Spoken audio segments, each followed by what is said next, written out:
मंगल आशीर्वाद परम पूज्य आचार्य श्री 108 श्रुत सागर जी महाराज एवं परम पूज्य आचार्य श्री 108 प्रमुख सागर जी महाराज।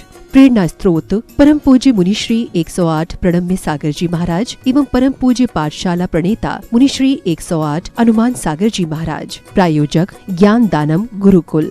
नमन करता नानाजी स्वर्गीय श्री उमाशंकर जैन गाजियाबाद वाले।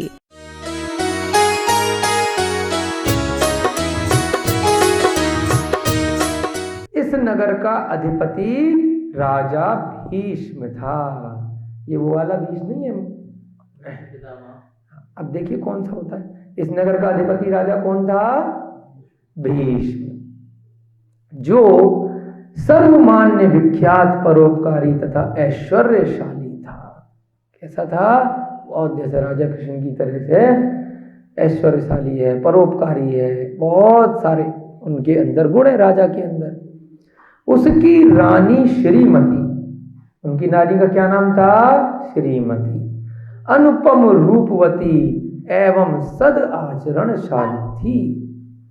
बहुत रूपवती थी, अच्छा आचरण था भीष्म की रानी श्रीमती का। नारद के आते ही राजा भीष्म सिंहासन से उठ खड़ा हुआ। जैसे कृष्ण जी हुए थे या अन्य राजा भी अपने ज्ञान से समझ लेते थे कि भाई ये कोई विशेष विशिष्ट पुरुष हैं, आदर सत्कार के योग्य हैं, जो भाई आकाश से आ रहे हैं तो कोई ऐसी हल्के फुल्के तो व्यक्ति नहीं होंगे। आदर सत्कार से राजा भीष्म अपने सिंहासन से उठ खड़े हो गए।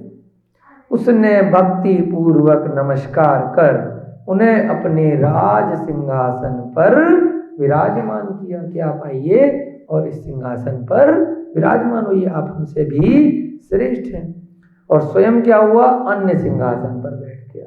नॉर्मली कई जगह क्या होता है कि मुनियों के लिए या विद्वानों के लिए अलग सिंहासन होता है, राजा वापस नमन करके नमस्कार करके अपने सिंहासन पर बैठता है राजा भीष्म ने। लेकिन क्या किया कि आप हमारी सीट पे बैठिए, हम नीचे बैठेंगे, अलग बैठेंगे। बहुत बार होता है ना, आपके पिता आ जाते हैं, दादा आ जाते हैं, कोई बड़े व्यक्ति ऐसे आ जाते हैं, तो जनरली क्या होता है ऑफिस में भी कि बड़े लोग जो होते हैं अपना आदर प्रदर्शित करने के लिए स्वयं नीचे बैठते हैं, बगल में बैठते हैं और अपनी सीट पर वो उन बुजुर्गों को, बड़ों को, विद्वानों को विराजमान करते हैं। तो ये बहुत बड़ा आदर होता है ना। तो इसी आदर के रूप में भीष्म ने उनको अपने सिंहासन पर विराजमान कर दिया और स्वयं बगल में अन्य सिंहासन पर जाकर बैठ गया। कुशल प्रश्न पूछने के पश्चात सबसे पहले क्या पूछते हैं? हाउ आर यू, है ना, ये पूछते ना आजकल तो व्हाट्सएप क्या चल रहा है, आप कैसे हैं, घर में सब ठीक हैं, यहाँ से आए हैं। तो ऐसे क्या बोलते हैं? कुशल क्षेम पूछना, सब कुछ कुशल मंगल है, आपका कैसे आना हुआ, कैसे हैं, क्या है, एक दूसरे का है ना हालचाल पूछा जाता है, सब घर परिवार में ठीक है। तो ऐसे ही कुशल पूछा एक दूसरे का। उसके पश्चात नारद ने राजकुमार का, रूप्य कुमार को देखा। अभी उनका एक राजकुमार था, उसको देखा। उसका नाम क्या था? रूप्य कुमार।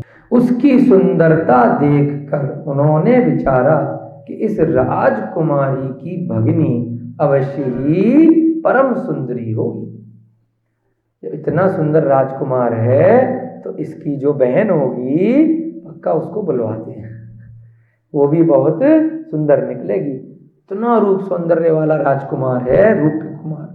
अब मेरी चिंता दूर हो सकेगी। पता चल जाता है ना कि भाई माँ बाप इतने सुंदर हैं, परिवार इतना बढ़िया है, तो पुण्य से इनकी जो पुत्री इत्यादि कोई होगी वो भी पक्का इनके ऊपर गई होगी, तभी तो पिछले पुण्य से यहाँ जन्म लिया है। तो बहुत बार पुण्य से होता है ये चीजें, अपने आप से जिस महल में, जिस राज्य में, जिस क्षेत्र पे आप जन्म लेते हो तो उसके हिसाब से रूप सौंदर्य भी आपको मिलता है। अब मेरी चिंता दूर हो सकेगी, ऐसा विचार कर राजा भीष्म ने जिज्ञासा की कि यह किसका पुत्र है। अभी उन्हें ये नहीं पता था कि भीष्म का ही पुत्र है कि किसका पुत्र है। एक राजकुमार था, भाई राजमहल में बहुत सारे और भी छोटे राजा होते हैं, कि ये जो बच्चा है रूप्य कुमार ये किसका पुत्र है।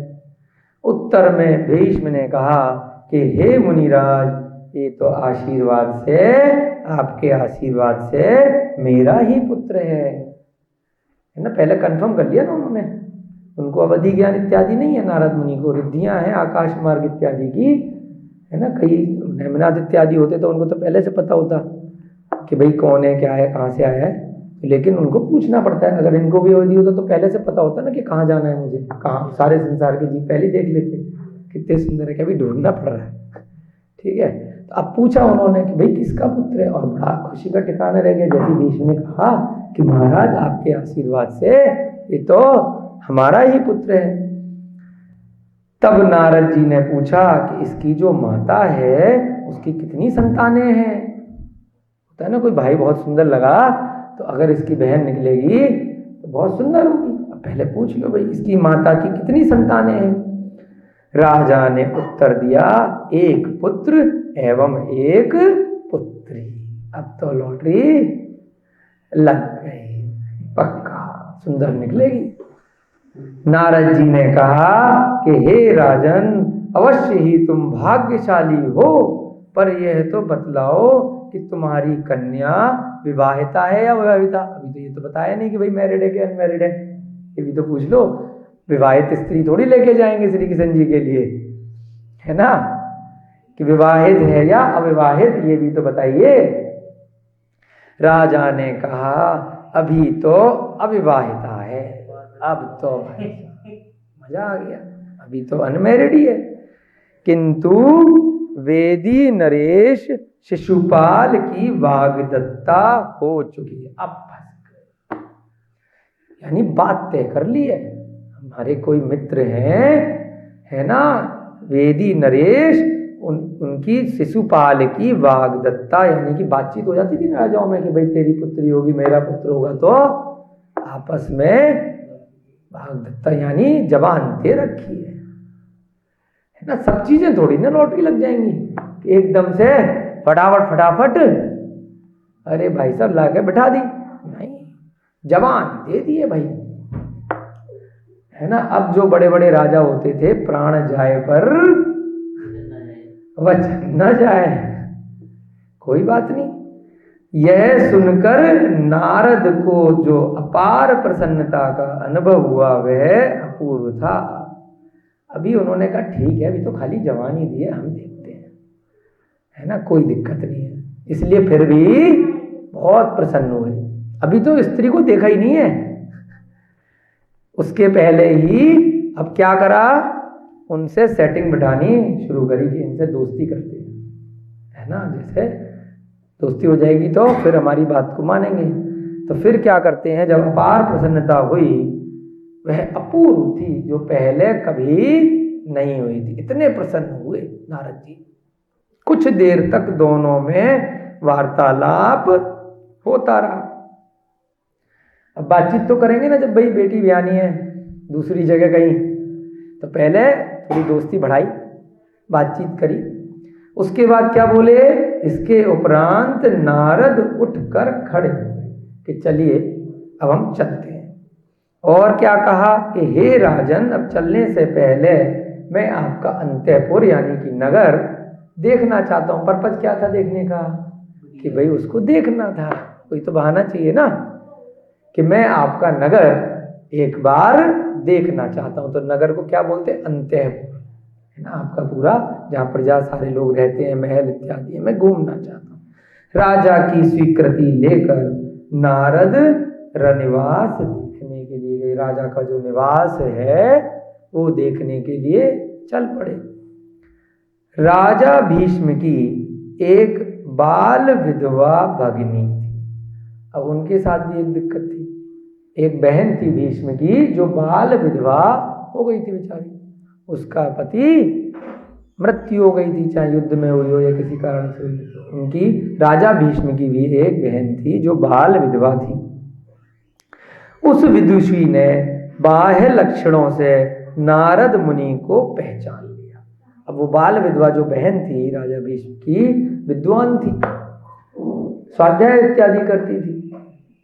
सत्यभामा तो नहीं पहचान पाई थी, कि भैया आकाश से उड़ के आ रहे, तो कोई अगर नहीं भी पता है नारद मुनि है तो कोई विशेष व्यक्ति होंगे तो उनसे बात कीजिए, सम्मान कीजिए। उसने नहीं दिया सम्मान, परंतु जो वो बाल विधवा थी उन्होंने बाह्य लक्षणों से, यानी कि बाहरी रूप रंग देख करके, आकाश मार्ग से आते हुए देख करके पहचान लिया कि ये अवश्य ही नारद मुनि है, जिनका हमने बहुत बार वर्णन सुना है। वह हाथ जोड़ करके खड़ी हो गई। जब वो अंतःपुर में गए ना नारद मुनि, अब तो महल से निकल गए, तो अब उनके वहां पहुंच गए जहाँ पे राजा का निवास था, सिंहासन वाले जो हॉल होता है वहां से हट गए। तो वहां पर बाल विधवा ने पहचान लिया और उठ करके खड़ी हो गई और हाथ जोड़ करके यथोचित सत्कार दिया और उनको योग्य सिंहासन पर आसीन किया।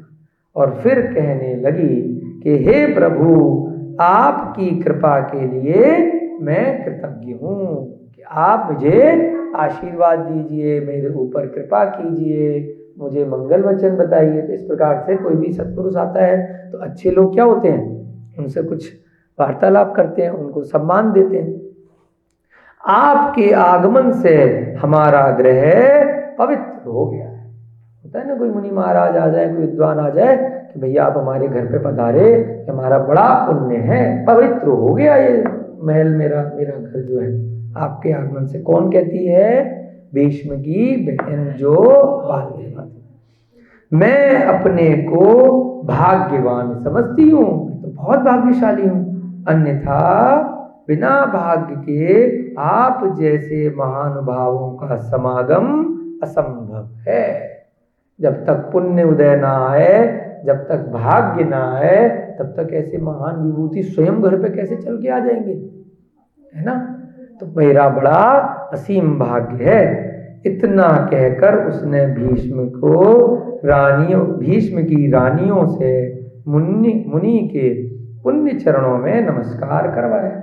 अब भीष्म की बहुत सारी अन्य रानियां थी, है ना, उनसे कहा भाई ये नारद मुनि है, इनको नमस्कार करो। क्या होता है ना, कोई बड़े बच्चों को बोलते हैं ना, कोई आता है तो बेटा इनके पैर छुओ, ये बड़े ही सत्पुरुष हैं, मुनि महाराज आते हैं तो इनको बेटा आशीर्वाद लो, बोलते हैं ना, नमोस्तु बोलो। ऐसे ही ये जो ज्ञानी पुरुष थी, जो विधवा थी, वो ज्ञानी थी, उसने बाकियों को बताया कि बड़े सत्पुरुष आए हैं, इनको आइए आइए नमस्कार कीजिए। सबको प्रसन्नता पूर्वक आशीर्वाद प्रदान कर नारद वार्तालाप करने लगे। अब उन रानियों में से भी तो ढूंढेंगे ना भाई कौन सी वाली है उनकी, जिसकी पुत्री है, जिसको ढूंढने निकले हैं। अब वार्तालाप करने लगे रानियों के साथ में। कुछ काल के पश्चात उन्होंने निकट ही खड़ी हुई युवती को देखा। अब तो पक्का ही वही लग रही है। एक युवती भी आ गई, भाई रानियों की एज ज्यादा होगी, है ना, युवती की जो पुत्री होगी उसकी एज कम होगी। तो उन्होंने युवती को देख लिया। उन्होंने राजा भीष्म की भगिनी से जिज्ञासा करी, जो बहन थी बाल विधवा, डायरेक्ट उसी से पूछ लिया। जिज्ञासा यानी अपनी जिज्ञासा का समाधान, कोई डाउट है तो, कि यह अनन्य लावण्यमयी कन्या कौन है। अनन्य लावण्यमयी इतनी अनुपम सौंदर्य वाली, लावण्य बोलते हैं बहुत सुंदर, ये इतनी सुंदर अनन्य लावण्यमयी कन्या कौन है। तब उसने अपनी भ्रातृपुत्री रुक्मणी, आ गया ना नाम, रुक्मणी और सत्यभामा, सुना है ना कथानकों में, मैंने बताया था राधा का तो कहीं पर नाम ग्रंथों में नहीं आता। तो किसका नाम आता है? एक सत्यभामा का और एक रुक्मणी का। अब जो है उसका नाम बताया कि ये रुक्मणी है, मेरे जो भाई हैं भीष्म, उनकी पुत्री है। उसका परिचय कराते हुए उससे मुनि का चरण स्पर्श करवाया कि आओ बेटा आओ, ये मुनि महाराज जी का चरण स्पर्श करो, आशीर्वाद लो। प्यार से बुलाते हैं ना ऐसे बच्चों को, तो ऐसे ही उसको रुक्मणी को बुलाया और मुनिराज का आशीर्वाद लो, बहुत भाग्यशाली बनोगी तुम। तो नारद जी ने उसको आशीर्वाद देते हुए कहा कि हे पुत्री, अब सीधे डायरेक्ट बात कर ली। कहाँ महाराज के चक्करों में पड़े, जब डायरेक्ट मिल लिए, हे पुत्री तू महाराज श्री कृष्ण की पटरानी बनेगी। सीधे पहले ही शॉट में कहाँ इससे बात करें, उससे बात करें, इससे बात करें, है ना, उसी से बात कर ली कि तू महाराज श्री कृष्ण की पटरानी बनेगी। मुनि ने ऐसी भविष्यवाणी सुनकर, मुनि की ऐसी भविष्यवाणी सुनकर रुक्मणी को बड़ा आश्चर्य हुआ कि भैया ये भविष्यवाणी है या मुझसे पूछ रहे हैं। पहले तो उसे यही समझ में नहीं आया, उन्होंने तो सीधे कह दिया तू महाराज श्री कृष्ण की पटरानी बनेगी। अब भविष्यवाणी थी कि क्या था, उसको बड़ा आश्चर्य हुआ कि क्या कह रहे हैं, मेरी तो कहीं और तय कर दी मेरे पिताजी ने शिशुपाल के साथ में, है ना, और ये क्या चक्कर है। वह अपनी बुआ की ओर देखने लग गई। बुआ लगी ना, वो जो भीष्म की बहन थी, पिता की बहन क्या लगती है, बुआ। अब बुआ की ओर देख रही है। आपने तो कहा था चरण स्पर्श करो, ये क्या बोल रहे हैं, क्या चक्कर है।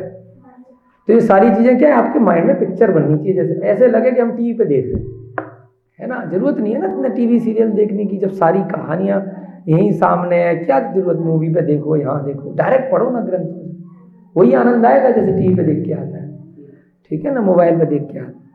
तो अब वो अपनी बुआ की तरफ देखने लगी कि कहाँ फंसा दिया, है ना। बुआ ने भी मुनि का विस्मयकारी कथन सुना। भाई सबके सामने ही बोला था, बुआ ने भी सुन लिया था कि इन्होंने अभी अभी क्या बोला कि रुक्मणी को बोला है कि तू श्री कृष्ण की पटरानी बनेगी। अतः उसने जिज्ञासा प्रकट की कि हे प्रभु, यह आपने कैसा आशीर्वाद दे दिया, है ना। अब बुआ ने, उन्होंने पूछा डायरेक्टली कि नारद मुनि ये कैसा आशीर्वाद दे दिया, जिन महाराज श्री कृष्ण का आपने नामोच्चारण किया है वे कौन है। अभी भाई इतनी दूर जाकर के कहीं पहुंचे थे कुंडनपुर में, तो सब जगह थोड़ी ना पता है राजा श्री कृष्ण के बारे में अभी, है ना। तो ये राजा श्री कृष्ण है कौन, ये तो बताओ। जिनका नाम का उच्चारण किया, उनका निवास, कुल, उनकी आयु क्या है भाई, बराबर की आयु तो होनी चाहिए ना। विवाह करवाओगे बूढ़े के साथ थोड़ी कराएंगे, है ना। उनकी आयु कितनी है, किस कुल के हैं, कहाँ रहते हैं, सारी बात तो बताओ, तब अपनी रुक्मणी को देंगे ना हम, ऐसी दे देंगे। उनकी रूपाकृति एवं रिद्धि कैसी है, उनके पास रिद्धियां कितनी है, कैसे रूप है, आप कृपा कर पहले ये सब बतलाएं। नारद ने कहा तथास्तु, जैसा आपने पूछा है वैसा मैं आपको बताता हूं। मैं महाराज श्री कृष्ण का परिचय देता हूं, उसे ध्यान से सुनो, है ना। अब नारद मुनि रुक्मणी की बुआ को और रुक्मणी को, और उन रानियों में हो सकता है रुक्मणी की माता जी भी हो, उन सबको राजा श्री कृष्ण के बारे में थोड़ा बताएंगे। ऐसी तो बैकग्राउंड बनाया जाता है ना, कहीं रिश्ता लेके जाओगे तो लड़के के बारे में, लड़के के परिवार के बारे में जितना होगा उतना तो बताया ही जाएगा, और पक्की करानी है तो थोड़ा बढ़ा चढ़ा के बताया जाएगा।